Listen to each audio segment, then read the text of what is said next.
नमस्कार साथियों, पढ़कर राजस्थान अभियान के अंतर्गत आप कक्षा 3 से 5 के विद्यार्थियों को जो साप्ताहिक शिक्षण कार्य योजना आ रही है उसके अनुसार आप लोग कक्षा में अध्ययन करवा रहे होंगे और साथ ही दैनिक शिक्षण कार्य योजना भी आप लोग रजिस्टर में लिख रहे होंगे। आज की इस वीडियो में आपको बताने वाला हूँ कि कक्षा 3 से 5 विषय हिंदी चौथे सप्ताह की दैनिक शिक्षण कार्य योजना आप लोगों को रजिस्टर में किस प्रकार से लिखनी है और क्लास में साप्ताहिक कार्य योजना किस प्रकार से करवानी है। इससे पहले यदि आप लोग मेरे चैनल पर पहली बार आए तो मेरे चैनल को सब्सक्राइब कर लीजिएगा ताकि पढ़कर राजस्थान अभियान से संबंधित आगे आने वाली जितने भी सप्ताह की दैनिक शिक्षण कार्य योजना है उसकी जानकारी सबसे पहले आप तक पहुंचती रहे। देखिए साथियों, जो हमारा तीसरा सप्ताह था वो 20 तारीख को शुरू हुआ था। अब 20 तारीख के बाद में 21 और 22 का अवकाश आ चुका था। उसके बाद में 3 वर्किंग डे थे, 23, 24 और 25। उसके बाद में 26 और 27 को शिक्षक सम्मेलन आ चुका था। 28 को रविवार आ चुका था। 29 तारीख को कहीं पर एचएम पावर था, कहीं पर एचएम पावर नहीं था और उसके बाद में 30 तारीख को भी अवकाश था। उसके बाद 1 तारीख, फिर 2 तारीख को अवकाश था और फिर 3 तारीख। जिन स्कूलों में एचएम पावर नहीं थी 29 तारीख को, वो 3 तारीख से उनका चौथा सप्ताह शुरू हो जाएगा और जहां पर एचएम पावर थी 29 तारीख को, उनका चौथा सप्ताह 4 तारीख को शनिवार से स्टार्ट हो जाएगा। तो आपकी स्थिति जैसे भी हो उसके अनुसार आप लोग दैनिक शिक्षण पाठ योजना बना सकते हैं। तो दैनिक शिक्षण पाठ योजना से पहले मैं आपको थोड़ा सा साप्ताहिक शिक्षण कार्य योजना के बारे में बता देता हूँ। मैं आपको हर वीडियो में कहता हूँ कि आप लोग इसका एक प्रिंट आउट निकाल कर अपने पास में जरूर रखें। यदि अभी तक आप लोगों ने पहले सप्ताह, दूसरे सप्ताह और तीसरे सप्ताह की कार्य योजना नहीं बनाई है तो आप लोग मेरे चैनल पर जाकर उस वीडियो को देखकर दैनिक शिक्षण कार्य योजना बना सकते हैं। आज की इस वीडियो में हम लोग बात करेंगे सप्ताह नंबर 4 की दैनिक शिक्षण योजना किस प्रकार से बनानी है। तो सप्ताह नंबर 4 का जो विषय वस्तु रहने वाला है इन वर्णों के ऊपर आधारित रहेगा, यानी कि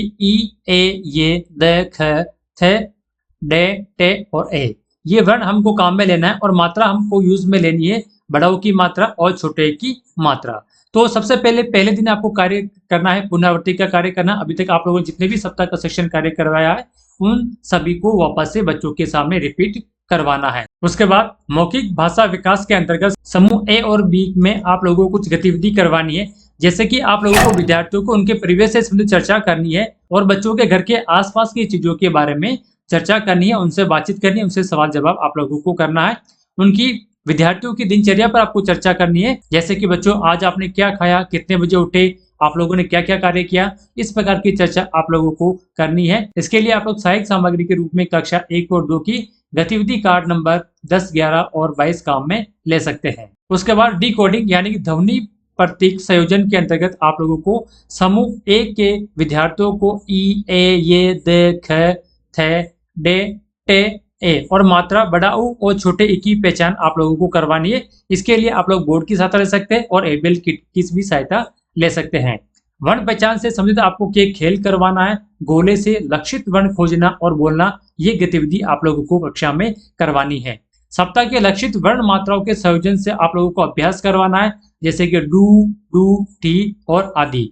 शब्द पठन के लिए आप लोगों को कार्य बोर्ड काम में ले सकते हैं और एबेल किट के कार्ड भी आप लोग काम में ले सकते हैं। शब्द चक्री से आप लोग उसको बच्चों को सिखा सकते हैं। आप लोग बच्चों को शब्दों को पठन करवाना पड़ेगा और छोटे वाक्यांश पठन के अभ्यास भी आप लोगों को करवाना होगा। इसके लिए आप लोगों को कक्षा 4 से 5 की प्रयास आइए खेलिए पेज नंबर 2 पर 27 पर कार्य, ये जो गतिविधि वो आप लोग आयोजित करवा सकते हैं। धारा प्रवाह पठन और समझाना के अंतर्गत आप लोगों को समूह ए और बी को कहानी कार्ड के माध्यम से विद्यार्थियों को धारा प्रवाह पठन के द्वारा समझाना है। इसमें आप लोग 4 से 5 लाइन पंक्ति की एक कहानी आप लोग बच्चों के सामने पेश कर सकते हैं और फिर उस कहानी पर आधारित आप लोगों को प्रश्न पूछना है।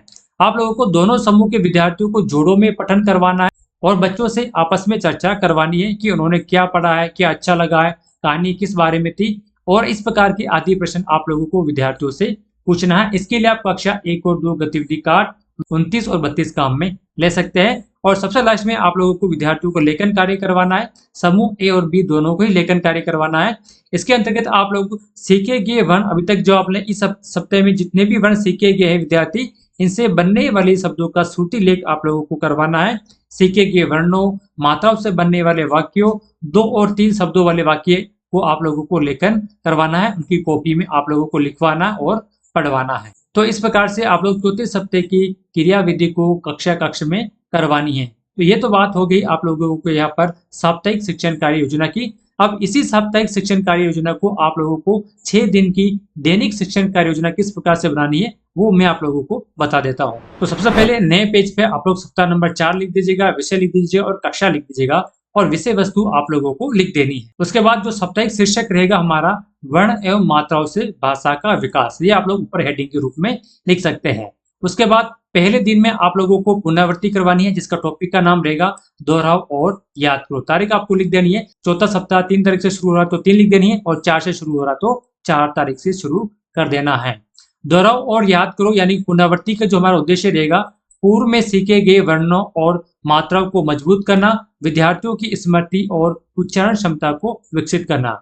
इस उद्देश्य के अनुसार आप लोग कौन सी गतिविधि करवा सकते हैं, आप लोग बोर्ड पर के, मैं, ले, न से आदि लिखकर बच्चों को पढ़वा सकते हैं और साथ में एबल किट के कार्डों और वर्णों से भी पहचान करवा सकते हैं।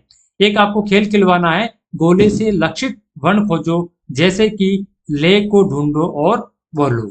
इसी प्रकार से इससे विद्यार्थियों में क्या उपलब्धि प्राप्त होगी, विद्यार्थी सीखे गए वर्णों को बिना सहायता के पहचान सकेंगे, उनका शुद्ध उच्चारण कर सकेंगे और स्मरण शक्ति व आत्मविश्वास में वृद्धि होगी। तो ये पहले दिन की दैनिक शिक्षण कार्य योजना आप लोगों को अपने रजिस्टर में लिख देनी है। दूसरे दिन की जो दैनिक शिक्षण कार्य योजना रहेगी उसका टॉपिक का नाम रहेगा मेरे आसपास की दुनिया यानी कि मौखिक भाषा विकास।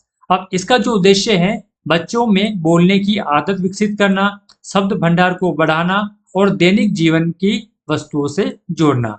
इसके लिए आप लोग क्या गतिविधि करवा सकते हैं, बच्चों से उनके घर और आसपास की वस्तु पर चर्चा करना, जैसे पेड़ के बारे में चर्चा करना, चिड़िया के बारे में चर्चा करना, लोटा और चक्की के बारे में चर्चा करना और भी ऐसे बहुत सारे शब्द हो सकते हैं।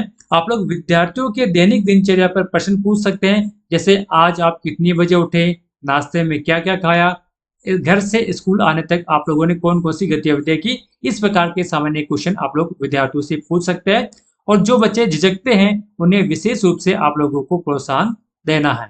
इससे विद्यार्थियों में क्या उपलब्धि प्राप्त होगी, विद्यार्थी अपने परिवेश से जुड़े शब्दों का प्रयोग बोलचाल में करेंगे और प्रश्नों का उत्तर आत्मविश्वास से देने लगेंगे। तो इस प्रकार से आप लोगों को दूसरे दिन की दैनिक गतिविधि लिख देनी है। तीसरे दिन की दैनिक गतिविधि का नाम रहेगा नए वर्ण और मात्राओं की पहचान करना यानी कि डिकोडिंग। डेटा आप लोग यहाँ पर लगा दीजिएगा।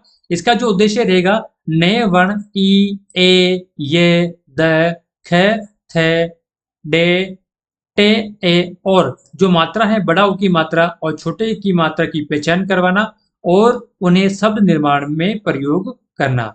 इसके लिए आप लोग गतिविधि करवा सकते हैं, फ्लैश कार्ड दिखाकर बच्चों से पहचान करवाना, है ना। और इसके अलावा खेल लक्ष्य वर्ण खोजो, जैसे कि ख, डे, थे। इस प्रकार से आप लोग विद्यार्थियों से वर्ण खोजने के लिए कह सकते हैं।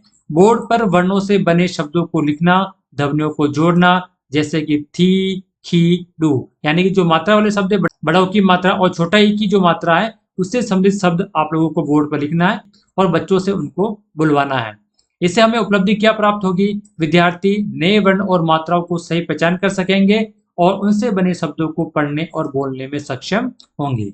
चौथे दिन की दैनिक शिक्षण कार्य योजना का टॉपिक का नाम रहेगा शब्दों का सफर यानी कि शब्द और वाक्यांश का पठन। इसका जो उद्देश्य रहेगा विद्यार्थियों को शब्द पठन में दक्ष बनाना और उन्हें छोटे छोटे वाक्यांश पढ़ने की आदत डालना। इसके लिए आप लोग गतिविधि करवाएंगे, बोर्ड पर शब्द लिखना, जैसे खिड़की, दिनकर, धूप और बच्चों से आप लोगों को उनको शब्दों को पढ़वाना है। एक शब्द चक्र भी आता है जो कि आपको एबल किट में मिल जाएगा, उसको घुमाकर आप लोगों को नए शब्द विद्यार्थियों से पढ़वाना है। बच्चों को जोड़े में बनाकर बच्चों को शब्द और वाक्यांश को पढ़वाना है। इससे क्या उपलब्धि प्राप्त होगी, विद्यार्थी जो है छोटे छोटे शब्द और वाक्यांश धारा प्रवाह से बढ़ पाएंगे और उनका अर्थ भी समझ सकेंगे। तो इस प्रकार से आप लोग चौथे दिन की गतिविधि भी रजिस्टर में लिख देना है। देखिए साथियों, यदि आपको इसमें से और भी कुछ आइडिया आ रहा है तो आप लोग इसमें जोड़ सकते हैं और इससे और भी अच्छा लिख सकते हैं, नहीं तो आप लोग उसको सेम टू सेम भी लिख सकते हैं। पांचवें दिन की जो दैनिक शिक्षण कार्य योजना रहेगी कहानी से सीखे पठन और समझना। इसका जो उद्देश्य रहने वाला है विद्यार्थियों में पठन कौशल, समझने की क्षमता, विचार व्यक्त करने की आदत को विकसित करना। इसके लिए आप लोग क्या करेंगे कि 4 से 5 पंक्तियों की आप लोग विद्यार्थियों के सामने एक कहानी कहेंगे, जैसे कि चींटी और कबूतर और भी बहुत सारी कहानियां वो आप लोग विद्यार्थियों को सुनानी है। सुनाने के बाद में उस कहानी पर आप लोगों को प्रश्न पूछना है। कहानी किसके बारे में थी, कबूतर ने क्या किया, आपको क्या अच्छा लगा, और विद्यार्थियों को जोड़ों के अंदर पठन करवाना और फिर कहानी पर चर्चा करवाना। इस प्रकार की गतिविधि आप लोग 5वें दिन के अंतर्गत करवा सकते हैं। इससे विद्यार्थी कहानी को ध्यान से सुनेंगे, पढ़ेंगे और अपनी भाषा में दोहराएंगे। इनसे उनकी समझ, तर्क शक्ति, बोलने की क्षमता में भी बहुत ज्यादा सुधार होगा। छठे और सप्ताह के अंतिम दिन में आप लोगों को विद्यार्थियों को लेखन कौशल करवाना है, जिसके के अंतर्गत आप लोगों को टॉपिक का नाम रहेगा लिखो और पढ़ो लेखन कौशल। तो इसका जो उद्देश्य है, विद्यार्थियों को शुद्ध लेखन सिखाना और पढ़कर सुनाने की आदत डालना। गतिविधि में आप लोग लिख सकते हैं श्रुति लेख करवाना, जैसे कि खिचड़ी लिखो, दूध लिखो, दिवस लिखो, है ना। ये मात्राओं और शब्दों का आप लोग थोड़ा सा ध्यान में रखेंगे, क्योंकि चौथे सप्ताह में जो वर्ण दिए गए हैं, जो मात्रा दी गई है, उन्हीं का ही आप लोगों को श्रुति लेखन करवाना है। सीखे हुए वर्णों और मात्राओं से छोटे वाक्य लिखवाना, जैसे फूल बगीचे में खिल रहे हैं। लिखे हुए वाक्यों को बच्चों से भी आप लोगों को पढ़वाना है और कॉपी में भी लिखवाना है। इससे विद्यार्थी साफ सुथरा लेखन करेंगे, नए शब्दों और वाक्यों का प्रयोग सीखेंगे और आत्मविश्वास के साथ अपने लिखे हुए शब्दों को पढ़ सकेंगे। तो इस प्रकार से आप लोगों को 6 दिन की गतिविधि अपने रजिस्टर में लिख देनी है। आप चाहे तो लास्ट में इसका सारांश भी लिख सकते हैं। देखिए सारांश भी यहाँ पर मैं आपको बता रहा हूँ। विद्यार्थी नए वर्ण और मात्राओं उ और ई की सही पहचान और प्रयोग कर पाएंगे। पठन, लेखन, मौखिक भाषा में उसकी दक्षता बढ़ेगी। परिवेश चर्चा और कहानी गतिविधि से उनकी कल्पना शक्ति, बोलने समझने की क्षमता में सुधार होगा। तो इसका लास्ट में आप लोग सारांश भी लिख सकते हैं। तो इस प्रकार से आप लोग चौथे सप्ताह की जो दैनिक शिक्षण कार्य योजना है, उसको आप लोग रजिस्टर में कर सकते हैं और क्लास में बच्चों के साथ में जो गतिविधि है, वो गतिविधि आप लोग करवा सकते हैं। यदि वीडियो अच्छी लगी है तो लाइक कीजिएगा और अपने हिंदी विषय के शिक्षक साथियों के साथ जरूर शेयर कीजिएगा। और यदि आप लोग मेरे चैनल पर पहली बार आए तो मेरे चैनल को सब्सक्राइब कर लीजिएगा, ताकि आगे आने वाले जितने भी सप्ताह हैं, उन सभी सप्ताहों की दैनिक शिक्षण कार्य योजना सबसे पहले आप तक पहुंच सके।